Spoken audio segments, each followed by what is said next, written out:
So hello everyone. So friend, in this video we are going to discuss about arithmetic progression chapter number 5 class 10th NCERT. तो आज इस chapter का थोड़ा basic सा जानेंगे, थोड़े क्वेश्चंस भी ले लेंगे। सबसे पहले हम बात करेंगे कि सीक्वेंस क्या होता है, फिर हम जानेंगे कि सीरीज क्या होता है, फिर जानेंगे प्रोग्रेशन क्या होता है, फिर जानेंगे इनके जनरल टर्म, फिर यहाँ से इसके क्वेश्चंस उठा लेंगे, एक दो क्वेश्चन, फिर आप एनसीईआरटी के क्वेश्चन यहाँ से लगा सकते हो।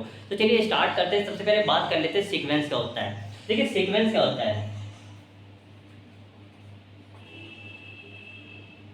सीक्वेंस का मतलब होगा वो लिस्ट या वो नंबर्स जिसकी एक सीक्वेंस हो फाइनाइट और इनफाइनाइट नंबर में। ठीक है, जैसे हम लिख सकते हैं a number of finite and infinite. ठीक है, अ लिस्ट ऑफ नंबर भी लिख सकते हैं, a list of number of finite and infinite series is called sequence.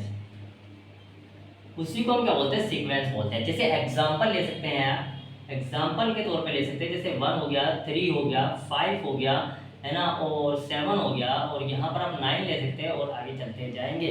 कैसे पता चला कि हमको ये सीक्वेंस है? सीक्वेंस का मतलब हो गया कि उसमें कोई ऐसी टर्म ना आ जाए जिसमें कॉमन डिफरेंस भी अलग अलग हो, मतलब उनको जो बीच का जो डिफरेंस है ना दो टर्म का, वो भी अलग अलग हो। फर्स्ट टर्म और एंड टर्म के बीच में भी कोई डिफरेंस ना हो, मतलब एक इस तरीके की सीक्वेंस लगे कि हाँ इसमें कुछ कॉमन है, इसमें कुछ कॉमन है। अब इसमें देखो कुछ कॉमन क्या है, इसमें सभी का डिफरेंस जो है, इन दोनों का जो डिफरेंस ना 2 है, इन दोनों का जो डिफरेंस ना 2 है, इन दोनों का डिफरेंस है 2 है, इन दोनों का डिफरेंस 2 है। तो एक तरीके से सीक्वेंस बन गई, एक तरीके से सीक्वेंस हो चुकी, तो इसी को हम बोलते हैं सीक्वेंस।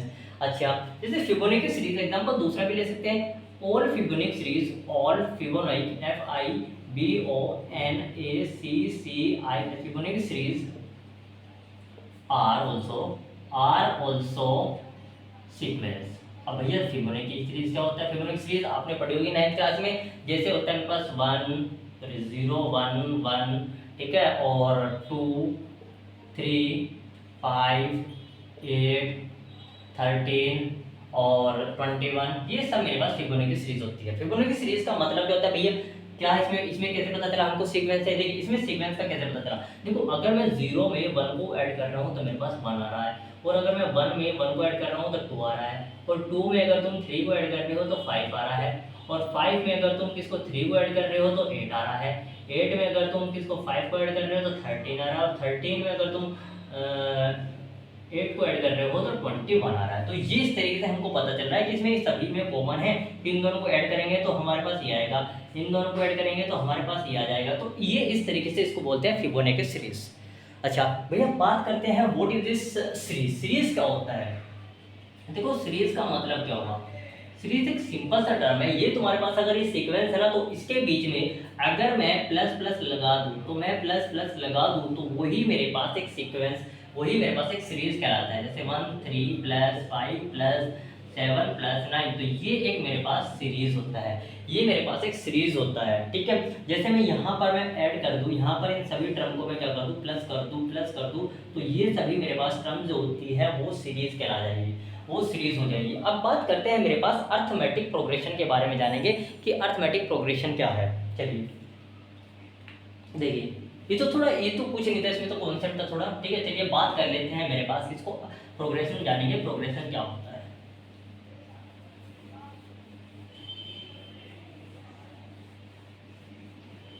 देखिए प्रोग्रेशन का मतलब क्या होगा? प्रोग्रेशन, देखिए प्रोग्रेशन का मतलब होगा जो भी मेरे पास मैथमेटिकली टर्म को फॉलो करे, जो भी मेरे पास मैथमेटिकली टर्म को फॉलो करे, मतलब देखो जो भी मैथमेटिकल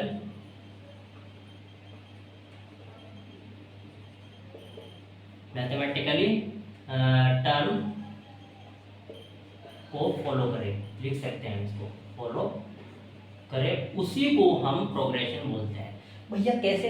आपने कैसे लिख देंगे इसमें? देखो फॉलो किस तरीके से करना है। यदि मेरे पास कोई भी एक सीक्वेंस है 2 4 6 8 10, ये मेरे पास एक सीरीज मैंने लिख दी, फाइनाइट सीरीज कोई भी, ठीक है, फाइनाइट सीक्वेंस मैंने यहाँ पर लिख दी। अब भैया देखो इसमें मेरे पास फॉलो क्या करना चाहिए, जैसे इनके कॉमन डिफरेंस भी सेम आना चाहिए, और मेरे पास एक टर्म को फॉलो करना चाहिए, मतलब इसमें एक जनरल टर्म बननी चाहिए, जनरल टर्म बननी चाहिए, जनरल टर्म बननी चाहिए, बननी चाहिए, तो उसी को हम क्या बोलते हैं, प्रोग्रेशन बोलते हैं। मतलब यदि तुम्हारे पास कोई भी जनरल टर्म बन रही है तो उसी को आप प्रोग्रेशन बोलते हैं। अब जनरल टर्म भैया इसमें कैसे बनेगी, देखो इसमें मेरे पास सभी का कॉमन डिफरेंस जो है वो मेरे पास इतना है। कॉमन डिफरेंस देखो मतलब T2 टर्म अगर मेरे पास निकालनी है 3T, तो 3 माइनस के T1 निकाल सकते हैं। T2 को अगर तुमको निकालना है तो T2 माइनस के T1 भी निकाल सकते हैं। जैसे मेरे पास 4 माइनस के 2 इज इक्वल टू 2, 6 माइनस के 4 इज इक्वल टू 2, मतलब सभी का देखो कॉमन डिफरेंस सेम आ रहा है। तो कॉमन डिफरेंस अगर सेम आ रहा है तो मेरे पास जो nth टर्म होती है अभी बताएंगे, जो कि वो होती है मेरे पास a प्लस के n माइनस के 1 इंटू डी, वैल्यू रखेंगे 2 प्लस के 2n माइनस के 2 आ जाएगा। तो यानी यहाँ से मेरे पास एक जनरल टर्म बनते दिखाई दे रही है। तो इस तरीके की अगर कंडीशन को फॉलो कर रहा है, इस तरीके की कंडीशन बन रहा है, तो उसी को हम क्या बोलते हैं, प्रोग्रेशन बोलते हैं। क्या भैया जितनी भी सीक्वेंस है वो प्रोग्रेशन है? क्या जितनी भी सीक्वेंस है वो प्रोग्रेशन है, या जितनी भी प्रोग्रेशन है वो सीक्वेंस है? देखिए all progression are sequence, but all sequence are not progression। ये बहुत इंपॉर्टेंट पॉइंट है। देखिए सिंपल से बताओ, ऑल प्रोग्रेशंस को हम सीक्वेंस कह सकते हैं, मतलब जितने भी प्रोग्रेशन होंगे, यदि आपने देखो सीक्वेंस समझ लिया ना तो आपने प्रोग्रेशन समझ लिया होगा। ठीक है, जितनी भी प्रोग्रेशन मेरे पास होंगी, जितनी भी प्रोग्रेशन मतलब जितनी मेरे पास एक टर्म बन रही होगी, जनरल टर्म बनती दिखाई दे रही होगी, उसी को हम सीक्वेंस भी बोलते हैं। बट जितनी भी सीक्वेंस होंगी, मतलब सीक्वेंस जैसे अगर हम बात करें 1 2 3 4 5, तो इसमें तो मेरे पास कोई टर्म नहीं बनेगी एक तरीके से। तो जितनी भी, और जैसे मैंने फिबोनाची सीरीज बताई थी, फिबोनाची सीरीज में मेरे पास कोई जनरल टर्म नहीं बनती, तो मेरे पास बता दिया मैंने all progression are sequence but all sequence are not progression. ठीक है, चलिए अब इनके जनरल टर्म देखते हैं। जनरल टर्म कैसे लिखते हैं, इसको मिटा दें, देख लीजिए आप इसके ऊपर। चलिए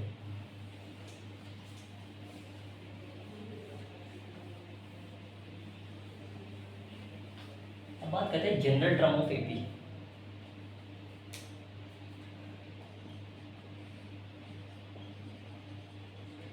जनरल टर्म्स ऑफ एपी, देखो जनरल टर्म के लिए अगर बात करें, what is a general term? General term का मतलब होता है कोई भी किसी भी मैथमेटिकली टर्म को हम यूज करते हैं तो उसी को हम जनरल टर्म बोलते हैं। जैसे मेरे पास फर्स्ट टर्म के लिए बात करेंगे तो मेरे पास ए आ जाएगा, सेकंड टर्म के लिए अगर बात करते हैं तो ए प्लस डी आ जाएगा। ठीक है, सम ऑफ दी एपी अगर हम बात कर रहे हैं, देखो यदि अगर मेरे पास बात करें जनरल टर्म के लिए, ए हो गया, ए प्लस डी हो गया, ए प्लस 2डी हो गया, ठीक है, ए प्लस 3डी हो गया, ठीक है, और ए प्लस 4डी हो गया, और डेस ए प्लस एन माइनस 1डी हो गया। ठीक है, ये मेरे पास जनरल टर्म होती है।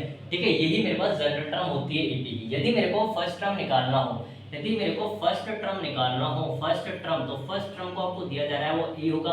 अगर आपकी बात करेंगे सेकंड टर्म के लिए, सेकंड टर्म मेरे पास कितना होगा, ए प्लस डी हो गया। अगर आपको थर्ड टर्म निकालनी हो तो कितना हो गया, ए प्लस के 2डी निकाल सकते हो। अगर आपको फोर्थ टर्म निकालनी हो तो आप निकाल सकते हो, ए प्लस के 3डी निकाल सकते हो। अगर आपको nth टर्म निकालनी हो तो आप निकाल सकते हो a plus n minus 1 into d. अब भैया ए क्या है इसमें, ए मेरे पास होता है यहाँ पर फर्स्ट टर्म। ठीक है, D is the common difference, common difference. ठीक है, एन क्या होता है, नंबर ऑफ टर्म्स। ठीक है, और ये तो तुम्हारे पास है ही, nth टर्म होती है, लास्ट टर्म बोल सकते हैं यहाँ। ठीक है, लास्ट टर्म का हम अलग फॉर्मूला भी पढ़ेंगे। तो ये मेरे पास कुछ इस तरीके से डिफाइन की जाती है, इस तरीके से कुछ डिफाइन करती है। चलिए आप देख लेते हैं, इस पे एक दो क्वेश्चंस ले लेते हैं और फिर इसको कंक्लूड करते हैं। चलिए देखते हैं। तो ये तुम्हारे पास देखो आइडेंटिटी याद होनी चाहिए कि nth is equal to a plus के n माइनस के 1d, nth is equal to a plus के n माइनस के 1d, a plus n minus 1d। ठीक है, चलिए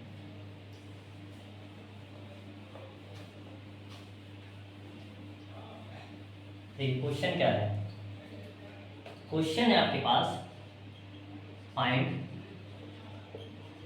the nth term of AP and common difference and निकाल सकते हैं एंड, और क्या निकाल सकते हैं, फर्स्ट टर्म ठीक है, ये तीनों टर्म मेरे को निकालनी है और सीक्वेंस दे रखे आपके पास 2 4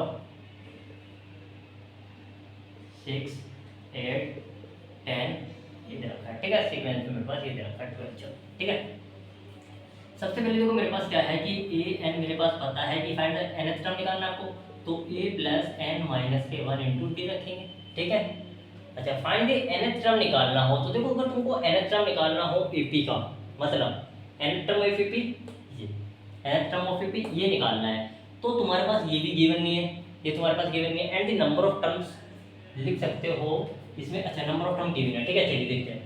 देखो ए के लिए मेरे पास पता है कि जो ए है वो मेरे पास 2 है, ये मेरे पास फर्स्ट टर्म है, उसको हम ए बोलते हैं। ठीक है, अच्छा इनका डिफरेंस कैसे निकालते हैं, देखो डिफरेंस कैसे निकालते हैं। अगर मेरे को डिफरेंस के लिए बात करें तो t2 माइनस के t1 हो गया, t2 माइनस के t1 हो गया, तो t इज इक्वल टू या d is equal to sorry d is equal to कर लो d is equal to d2 minus के t1। तो d की वैल्यूज के लिए बात करें, d2 कितना है मेरे पास, a2 माइनस k1 कर लो, कुछ भी कर लो यार, a2 माइनस k1 कर लो। ठीक है, is equal to a2 minus के a1। ठीक है, d के लिए वैल्यू निकालनी है, तो इज इक्वल टू a2 कितना है मेरे पास 4 माइनस के 2, तो इज इक्वल टू 2 आ गया।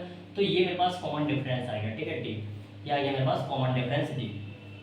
ठीक है, और जो टर्म कितने हैं 1 2 3 4 5 6, तो 6 मेरे पास कितनी है नंबर ऑफ टर्म्स, तो देखो a की वैल्यू कितनी रखेंगे 2 प्लस 6 माइनस के 1। ठीक है, और d की वैल्यू कितनी है 2, तो सोल्व कैसे करेंगे, तो 2 प्लस ये हो गया मेरे पास 12 माइनस के 2। ठीक है, इज इक्वल टू, तो A N is equal to कितना आ गया, देखो 12 माइनस के 2 कितना हो गया 10, और 10 प्लस के 2 12, तो ये तो मेरे पास हो गया nth टर्म। ठीक है, ये तुम्हारे पास इसका आंसर आ गया कि nth टर्म ऑफ एपी जो है उसका मेरे पास आंसर आ गया, वो आ गया आपके पास। ठीक है, 12 आ गया। नाउ द कॉमन डिफरेंस, तो कॉमन डिफरेंस की वैल्यूज क्या चाहिए भैया, कॉमन डिफरेंस तुम्हारे पास ये आ गया।